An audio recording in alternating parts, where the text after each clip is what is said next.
Bismillahirrahmanirrahim. Assalamualaikum warahmatullahi wabarakatuh. Ada sebuah kisah tersebut di kota Baghdad seorang saudagar kaya.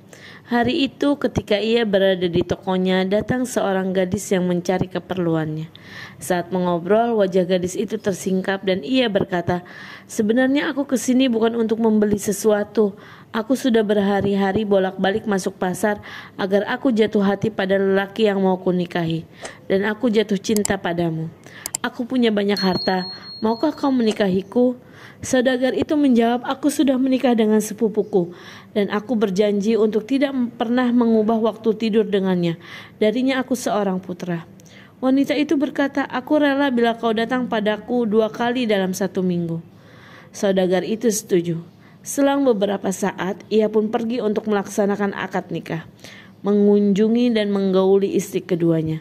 Setelah itu, ia pulang ke rumahnya dan berkata kepada istrinya, "Seorang temanku memintaku untuk menginap di rumahnya." Ia pun pergi dan bermalam di rumah istri keduanya.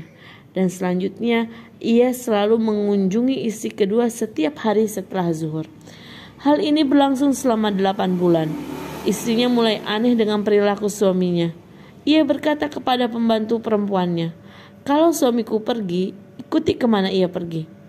Perempuan itu pun membuntutinya. Seperti biasa, saudagar itu pergi ke tokonya. Lalu setelah zuhur, ia pergi ke rumah istri keduanya. Ketika tiba di rumah itu, perempuan yang menguntit itu bertanya kepada tetangga-tetangganya, "Ini rumah siapa?" Lalu mereka menjawab, "Seorang perempuan yang telah menikah dengan seorang saudagar kaya." Perempuan itu pun pulang ke tuannya, melaporkan apa yang terjadi. Istri pertama itu berkata, "Jangan kau kabari siapapun." Dan sejak itu ia tidak pernah menampakkan sikap apapun terhadap suaminya. Setelah setahun, suaminya sakit dan meninggal. Ia mewariskan 8.000 dinar. Istrinya bermaksud memenuhi hak waris putranya, maka ia pisahkan 7.000 dinar untuk anaknya. Lalu sisanya yang 1.000 dinar ia bagi 2. Satu bagian yang 500 dinar ia masukkan ke dalam kantong. Ia berkata kepada perempuan pembantunya, "Bawa kantong ini ke rumah istri kedua suamiku. Kabari bahwa suaminya telah wafat. Katakan juga padanya ia mewariskan 8.000 dinar. 7.000 dinar telah menjadi hak putranya. Sisanya yang 1.000 dinar aku bagi 2 untukku dan untuknya. Inilah haknya. Lalu serahkanlah olehmu kantong ini."